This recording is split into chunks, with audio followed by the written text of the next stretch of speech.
রাজ্য সরকার তার সীমিত ক্ষমতা সত্ত্বেও সম্পূর্ণ নিজস্ব টাকায় বাংলার বাড়ি তৈরির জন্য প্রথম কিস্তির 60,000 টাকা করে তুলে দেবে আজকে।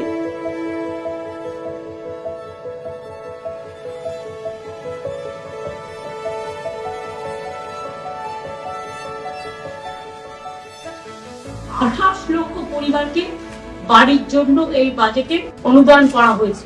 12 লক্ষ মানুষকে আবার নেওয়া হলো নতুন করে, যেটা আমরা 28 লক্ষ সার্ভে করেছিলাম, প্রিন্ট সার্ভে। সেই 16 লক্ষ মানুষ যারা লিস্টে আছেন এখনো পাননি, তারা ডিসেম্বরের মধ্যে প্রথম কিস্তি পেয়ে যাবেন অর্ধেক, এবং সেকেন্ড কিস্তি তাদের বাড়ি কমপ্লিট হওয়ার আগেই আমরা দিয়ে দেবো।